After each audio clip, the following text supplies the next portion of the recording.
Ladies and gentlemen, the play's the thing with your host, Judy Sleed.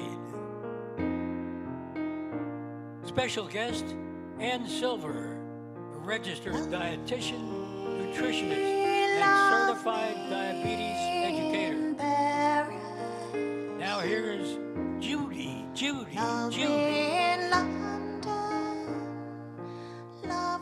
Thank you, Lee. That was another beautiful introduction. And today I have a movie star with me, Ann Silver. I mean, I know this lady from way back, but when I saw her today, I said, wow, I have a movie star on my show. Just a typical work day for me. So good to have you here, Ann. A pleasure to be here with you, Judy. I love you. We go so far back. Yes, we do. And you became a dietitian, and all these names Lee mentioned, all these titles that I mean. So how did all that happen? When I first met you, you just had one title. Okay, well, I was a registered dietitian. That was back in, what year? 1978, I became a registered dietitian. And then over the years, my interests kind of narrowed, where I became a certified diabetes educator. And so I specialize right now in diabetes, weight management, and eating disorders. Those are my three areas of expertise. However, I do see other individuals with other medical conditions or just prevention and just general health. You should be very, very busy because these things are, you know, people are really concerned about them. Well, health is very important these days, all the time, but especially now as we've increased awareness and how nutrition and lifestyle in general can be preventative and be an intervention instead of taking medication and pills and things of that sort. Yes, Americans are known to be fat. Well, I like to use the word large. I don't use the F word. I purposely said that, fat. It gets attention. Yeah, I mean, I myself became fat. I mean, I used to be very tiny, and lately I'm having trouble controlling my weight. So this is a good time to renew friendships. Absolutely, come to my office. Yes. I have 3 office locations. Choose the office, the day in the office. Is that right? Yes. Where are the offices? Well, I'm in, on Tuesdays I'm in Riverhead at East End Endocrine. On Thursdays I'm at the Health Center in East Hampton on Pantico Road, 200 Pantico Road. And Wednesdays or Fridays, depending upon the time of the year, I'm on 114 in my husband's office. Who's a dentist? Who's a dentist, Perry Silver. Yes, I know him well. We know him well. Yes, we both do. So how come 3 locations? Are you, anybody helping you with all this? Well, I'm kind of state of the art. I have a virtual assistant. When you call my office, it gets forwarded to Colorado, and my assistant's in Colorado, and she's a virtual assistant, and she manages the appointments and scheduling and telling individuals about my practice. Colorado, how does that work? You have to tell me that. It's called forwarding, and the internet makes it very doable and very easy. I mean, you know this person in Colorado? I've met her after she worked for me a couple of years. We went skiing in Vail, and I got to meet her, and I'll see her again this fall. She'll be in New York City on vacation, so I'll get to see her again. So it's not like you just said, okay, I'm going to pick somebody in Colorado. No. This is her area of expertise, kind of state of the art. Oh, that's amazing. Yes. You amaze me. So the reason that I do have 3 office locations was that a lot of people from the West don't like to drive east. So I figured instead of them coming to me, I'll make it more convenient. And that's what I've done. In my practice, I'm mostly insurance. I accept reimbursement, Medicare, and a number of other private insurance companies. So it makes it affordable to see me as well, as long as the disease entity that someone's seeing me for is covered by their insurance.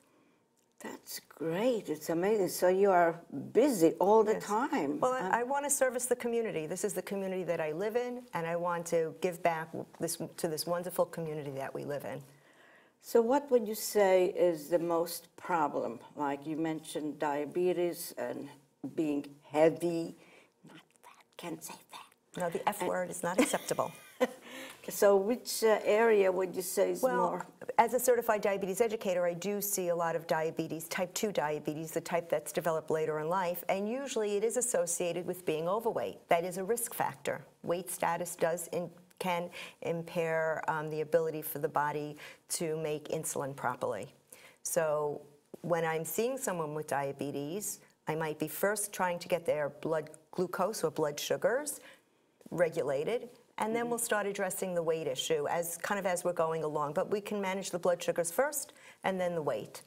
But it's really lifestyle. It's diet and getting people physically active. So you advocate exercise? Oh, absolutely. I myself exercise every single day. This body's not by accident, it's by purpose. I have to practice what I preach. Yes, you do, and I could see that you do it. You're still as slim as when you were 16. Yes, I am. Amazing. It's amazing. And your family follows your advice? Yes, I'm actually a vegan. I've been a vegan for the past couple of years. And I did it for my own health reasons. I had an elevated cholesterol, and I'm also osteopenic, which is the precursor to osteoporosis. And so through being a vegan, I've been able to control these two entities. And my daughter also is a vegan as well. And as a college student, I've taught her how to eat properly as a vegan, because there are certain nutrients that you won't get as a result of taking animal proteins out of your diet. Well, I've been around people who are vegan, and at one time I was, but I cheated. And somehow, it's very amazing that I had a cooking show last week. It was a kosher, and they were vegan. Okay. So it's amazing, even kosher people can be vegan. Well, because it makes it easy to follow kashrut rules, you know, as a vegan. Yes.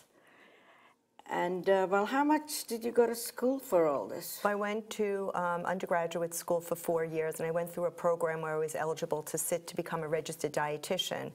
I also do call myself a nutritionist, but, you know, and anybody can call themselves a nutritionist, but I have the science background. So it was 4 years of undergraduate school, and I became a registered dietitian, and then I went on for my master's at NYU, which wasn't really necessary, but I felt, you know, education-wise or getting the credential, but I felt that it was an added plus, and I'm always doing continuing ed credit. As you know, I just got back from Dallas attending an eating disorder workshop. That was going to be my next question. I'm sorry. No, that's okay. I mean, because I was curious, all these things that you did this before you got married, and now that you have a family, then you went back to school for some more credits. Oh, well, I'm always going. Are you always? I'm always doing something. I also teach. I'm also an adjunct assistant professor at Suffolk Community College for the past 19 plus years. And teach. You kept that from me. You never told me that. Well, you're learning a lot about me. Yes. I also just recently wrote a book last October for the American Dietetic Association, sharing my secrets about going into private practice and other business entities that one can do in the field of nutrition. Has it been published? Oh yes, it's published. It came out October last year, and the American Dietetic Association is selling it, as well as myself, on my website. You amaze me. I have my hands in a lot of different things. Well, I do. that's good. Oh yes, it keeps life good. very interesting. Right. And where do you get all this vitality? What about you? Your parents? No, it's from me. Well, my parents are youthful. My mom at 82 really looks terrific, so maybe some of it's genetic. The other part is having knowledge and wanting to live a good life and a healthy life, and being able to grow to be 100 or more. You know, I want to enjoy the rest of my life on and on. And so, I don't know, I just have this drive for life. Great. So what did your dad do? My dad was a slipcover and upholsterer. In Manhattan? No, in Brooklyn. Oh, Brooklyn. Yes, Oh. Avenue U. Is that where you're from, Brooklyn? I was born in Brooklyn, raised in the Rockaways, which is similar to the Hamptons, as well as my husband. He also grew up in the Rockaways, but we didn't meet till college. And we knew of each other. And that's why we love the Hamptons, because it reminds us of the Rockaways. The college. I think you went to college the same place as my daughter or my daughter's ex-husband. Buffalo. Yes. Yes. Yes, because I remember that when my daughter was still married. We talked about Perry. Yeah, everybody knew that name, Perry. So you both met at college, Right. Buffalo. How come you chose Buffalo? Because they had a specialized program in nutrition. So that when I graduated from my undergraduate program, I was eligible to sit for this for the exam to become a registered dietitian. So then I didn't have to go on to an internship. So what made you so interested in eating healthy? Well, it's for health. I mean, and I it know, makes you but feel good. But most people in the young years, they just want to eat. They don't care what they eat. All these fast food and donuts. But you, it seems like you got interested at a very early age to pay attention what goes into your body. I'm just curious. Well, what really got me started in the field of nutrition was before I went to Buffalo, and I didn't know what I wanted to be when I grew up, I went to Nassau Community College. And I took a biology course that I had a great professor, and she was talking about photosynthesis and biochemistry, and I said, I love biochemistry. And I said to my advisor at Nassau, what could I do with biochemistry? And he said, did you ever think of nutrition? And he said, go up to Buffalo and go meet my roommate from my college years, who's the director of this program up in Buffalo. And the minute I met this chairman of the department, I said, this was what I wanted to do. It was taking the biochemistry and applying it in very practical ways. And I kind of saw the future. I kind of felt that this was something, what we put in our bodies affects the outside, affects the inside. I mean, it affects everything. So it makes me think that you are a serious thinker. As a youngster, you were a serious thinker. Yes. Yes. Well, I was raised knowing that health is one of the things that all the money in the world can't buy. That it's a very precious commodity. It comes out. Right, okay, finally it comes out. You have to kind of dig deep. Yes. So health is something that you really, you have to cherish it. You have to take care of it. So your mom used to cook healthy food? Yeah, yes, Yeah. absolutely, absolutely. And where does she come from? She's American-born, with My European, What's your background? Any European background? Sure, Russian, Polish, English. So a little bit of combination from both sides. But your parents and your grandparents are born here? One half was born here, and the other half were born in Eastern Europe. I see. Have you ever visited there? No, haven't gotten there yet. Oh. But we plan. Yeah. In time. We're actually going to go to Paris in the fall. My daughter's doing a semester abroad. Yeah, tell me about your daughter, Dina. Well, right? my daughter's in college in California at Chapman University, which is in Orange, California. And she wants to be a fashion stylist. And she's majoring in business. And she has really been very involved in the whole fashion industry at this point. She's learning to design clothes? Well, no, she wants to style somebody. She would put, she would look, if you wanted her to put an outfit on her. Like, I should have spoken to her today to say, what would be appropriate for today, but I kind of had a sense. And she usually supervises my shopping. She'll tell me what looks good and what doesn't look good, and she'll say to me, oh, Mom, I saw something and I think that would look great on you. So she's been writing articles for this website, Guest of a Guest. She's a store manager in Southampton for Cynthia Rowley at the Capri Hotel. And she's interning in the city for the Olsen twins. So she's all over the place. You mean this is only for the summer because you said she's in California? College. Well, then she's going to Paris in the fall. Oh my gosh. What is she going to do? Oh, that's the place to go. That's the place. Right. She has all these connections already for doing an internship when she's in Paris. And you have a son? Yes, Elon, who I went to just visit in New Orleans after I was at this eating disorder workshop in Dallas. And he relocated to New Orleans for his gap year, having just graduated Pomona College in Claremont, California. See, both my kids went to California. They tried to get as far away as possible. No, not true. I had said to them, take a map of the United States, and wherever you want to go to school, it's your decision as long as we could afford it. And so Right. they both were fortunate to get scholarships, and they were able to both live out their dreams. Yeah, they were, I remember, they're very smart kids, Right. very ambitious, smart kids. So Elon's now in New Orleans. I was just there, and he just got an apartment, and he's studying for the LSATs and wants to pursue a career in law. That's his dream. A law. So he's not going to follow in his father's footsteps. No health care. No health care. Both, Both of you. I kind of say this about Perry and I, that we take care of the mouth. Oh. He takes care of the teeth, and I take care of what goes in. Yeah. That's a very smart way of putting it. Yeah, so do you mind traveling so much? Oh, I love traveling. I love meeting people. I love looking at the cuisines of different areas of the country. And when I have traveled abroad, and I have, not Europe so much, but different parts, I love going to where the local people eat. I love going to supermarkets. I love experimenting. I mean, I will taste, even as a vegan. I feel that it's part of my job to be very familiar with foods of all nationalities and all ethnicities. So I love food. What, do you have a favorite food?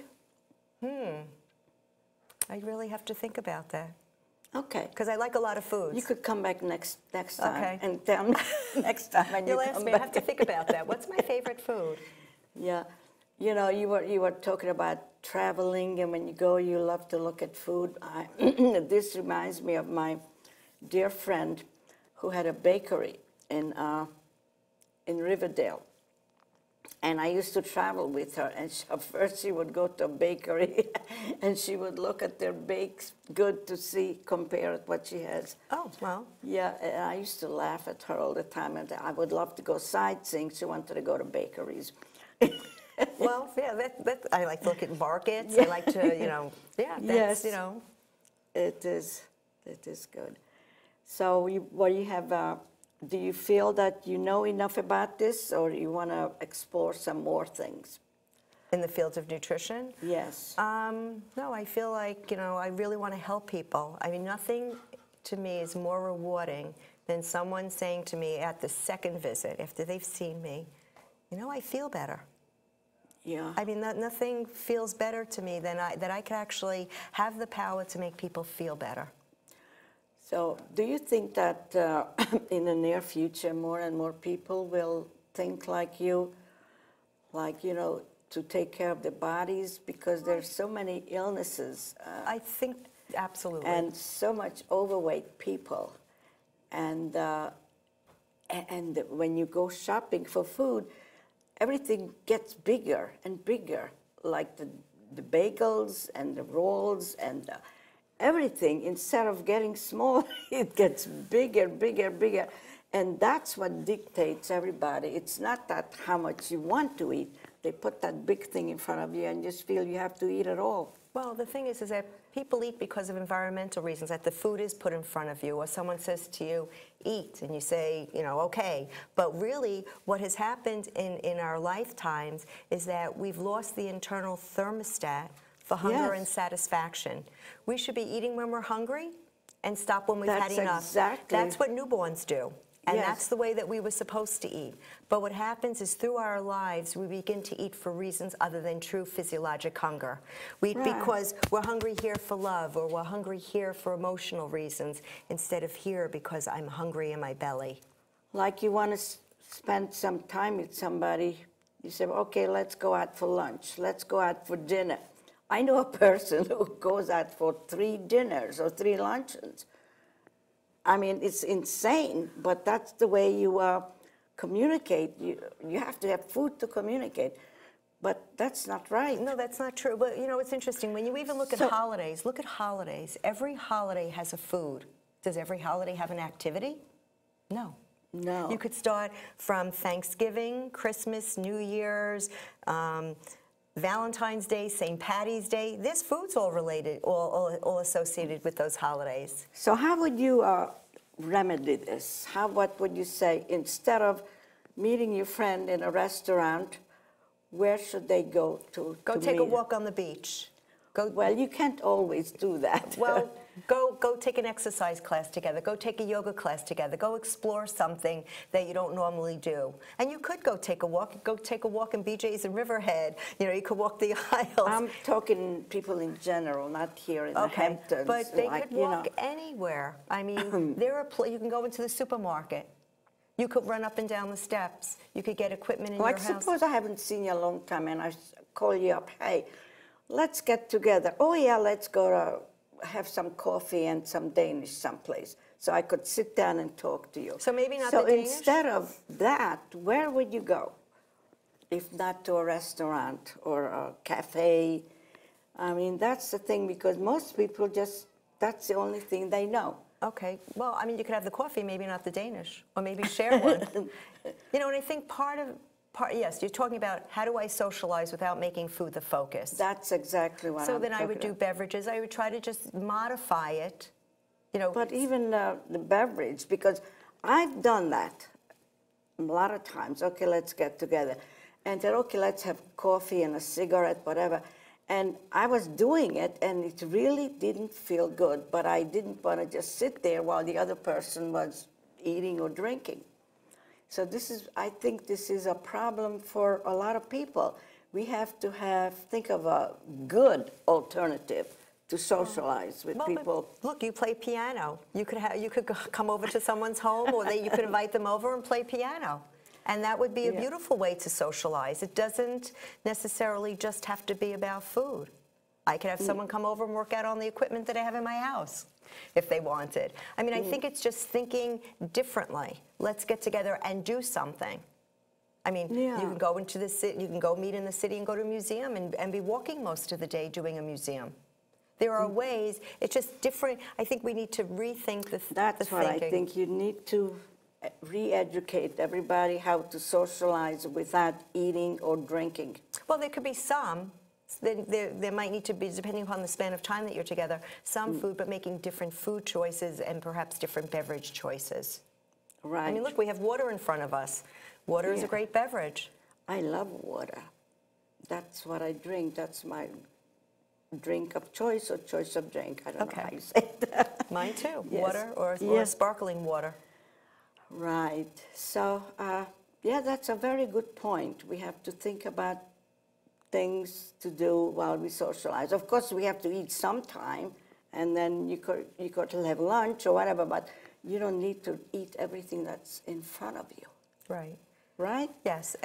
Another point I want to make is that a lot of people I find from doing 33 years of counseling is that it's the way that people eat, the pattern with which someone eats. Usually one of the things that I notice is that people will skip breakfast, have a light lunch, have a large dinner, and maybe after dinner what I call the marathon.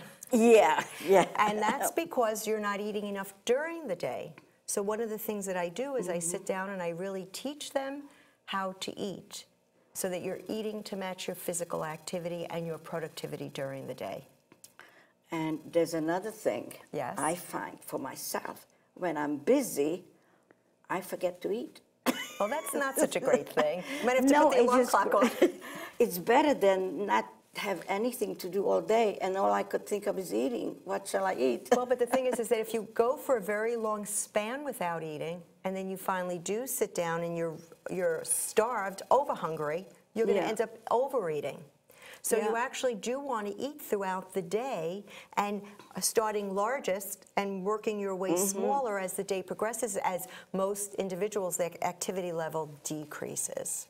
Yes, you know what? I know that, and I don't always do it. And that's what I find. Most people know what to do, and what I teach them is how to do it. That's what I do. That's I don't great. give people a piece of paper with a diet on it. There's no diets. No. The process is the diet, or the pattern, or the treatment. And you said you have a website? Yes.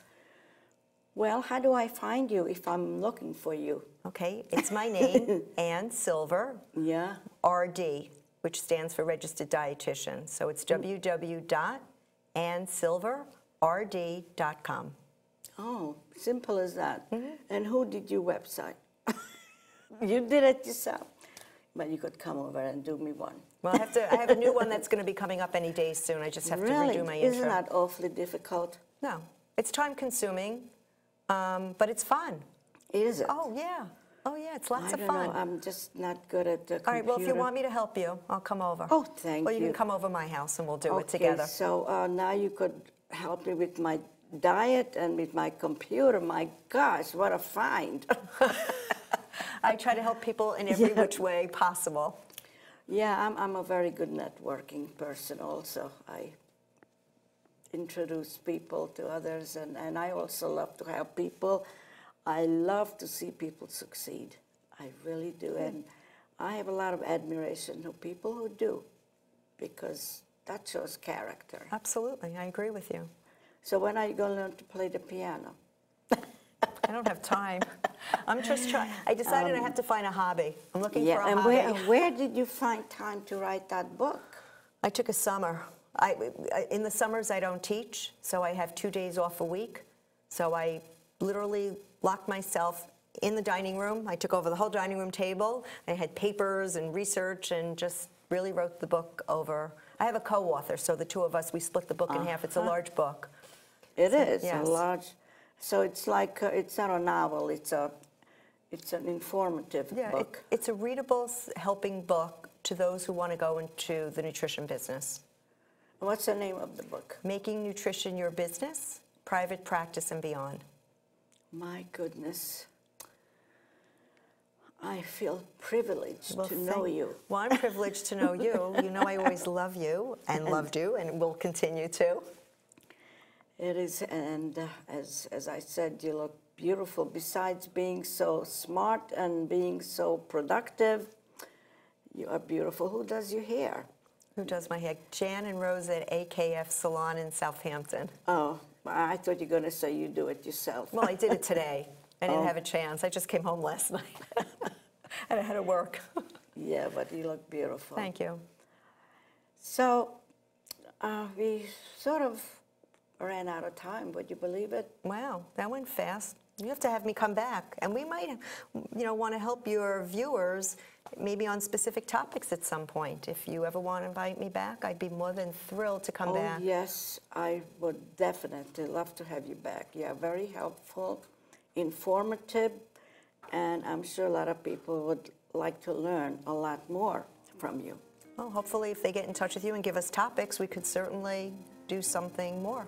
Oh, yes, if anybody wants to know any more about this, just write to LTV, and Anne is going to be very happy to respond to you. Absolutely. So, it's very warm here in East Hampton. Actually, I always have to think where I am. This is Wainscott. Right. Wainscott. But somehow they always say that this comes from East Hampton. I don't know why. But this is Wainscott. Right. You could ask the management. And I also can be seen in Manhattan. Oh, okay. The name of my show is The Play is the Thing.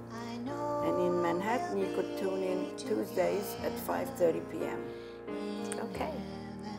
So whenever you are in New York, you just have a local channel, and Tuesday night, glue yourself to the TV and watch me. Okay, I certainly will because I love you.